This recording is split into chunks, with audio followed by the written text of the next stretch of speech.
పవన్ కళ్యాణ్ చిరంజీవి దేశంలో కీలకమైన పాత్ర పోషించబోతున్నారని హీరో సాయి ధరమ్ తేజ్ తెలిపారు. పవన్ కళ్యాణ్ గెలిస్తే తిరుమలకి కాలినడకన వచ్చి దర్శించుకుంటానని మొక్కుకున్నానని, ఆయన మొక్కుబడిని చెల్లించుకునేందుకు తిరుమలకి వచ్చారు. శ్రీవారిని దర్శించుకున్నారు. కీలకమైన శాఖలతో డిప్యూటీ సీఎంగా పవన్ కళ్యాణ్ రాష్ట్రాన్ని అభివృద్ధి పదంలో నడిపిస్తారంటున్న సాయి ధరమ్ తేజ్తో మా AP bureau chief Raju face to face.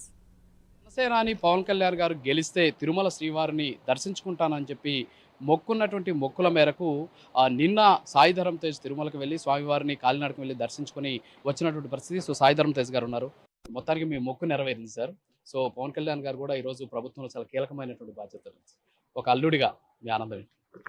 అది ఆనందం చెప్తే కాదండి, అది చూపించుకోవాలి. అంటే నేను దేవుడిని దర్శించుకుంటా అని చెప్పి అనుకున్నాను, చేశాను. అంటే దాన్ని బట్టి నా అర్థం ఆనందం ఎక్కడో ఎంత ఉందో మీకు అర్థం అవుతుంది. అంటే ప్రజలు చాలా ఎక్స్పెక్టేషన్స్ పెట్టుకున్నారు ఈ ప్రభుత్వం మీద. సో మీరు ఉమ్మడి తెలుగు రాష్ట్రాలకు చెందిన వ్యక్తిగా మీకున్న ఎక్స్పెక్టేషన్స్?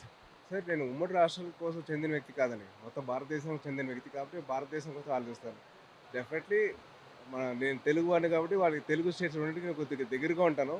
బట్ నా నమ్మకం ఏంటంటే ఏవైతే డెవలప్మెంట్ కోరుకున్నది ప్రజలు అదైతే అవుతుందండి.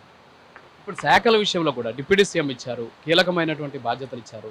తర్వాత ఆయనకి చాలా ఇష్టమైనటువంటి నేచర్కి సంబంధించి ఫారెస్ట్ ఇచ్చారు, ఎన్విరాన్మెంట్కి సంబంధించినటువంటి ఇచ్చారు, గ్రామీణాభివృద్ధి ఇచ్చారు, సైన్స్ అండ్ టెక్నాలజీ. సో ఇవన్నిటిని కూడా ఏ విధంగా ప్రజలకు అందుతుందని మీరు ఆశపడుతుంది? ఒకటి అయితే నమ్మకం ఉందండి, కళ్యాణ్ గారు ఏ శాఖ అయినా కానీ ఆయన 100% ఆయన ఇచ్చేస్తారు. సో దానికి తగ్గట్టు దాని డెవలప్మెంట్స్ అయితే జరుగుతాయండి. అండ్ విలేజ్లో కానివ్వండి, లేకపోతే రూరల్ కానివ్వండి, లేకపోతే అర్బన్ కానివ్వండి, ఆ శాఖలు ఏవైతే ఉన్నాయో, ఆ ప్రజలు ఏవైతే ఉన్నాయో వాళ్ళంతా సాటిస్ఫై అవుతారు ఫర్ షూర్. ఎస్పెషల్లీ ఫైనల్గా కుటుంబానికి సంబంధించి మొన్న వేదిక మీద చూసాము, మోడీ గారు, చిరంజీవి గారు, తర్వాత పవన్ కళ్యాణ్ గారు. సో వాళ్ళంతా బాండింగ్ అంతా కూడా ప్రతి ఒక్కరు ఒక గూస్ బంప్స్ తెచ్చినటువంటి పరిస్థితి. సో దేశవ్యాప్తంగా ఎలా ఉండబోతుంది రోల్ చిరంజీవి గారిది కానీ పవన్ కళ్యాణ్ గారు? డెఫినెట్లీ మనం అనుకున్న స్థాయి కంటే కొద్దిగా ఎక్కువనే ఉంటుందండి, ఊహించిన స్థాయిలో ఉంటుంది. అండ్ డెఫినెట్లీ అది ఒక మంచి పరిణామం అండి, మన తెలుగు రాష్ట్రాలకి మంచి పరిణామం అండి. డెఫినెట్లీ షూర్ మన తెలుగు రాష్ట్రాలకు మంచిగా జరుగుతుంది నా నమ్మకం ఉందండి. Thank you.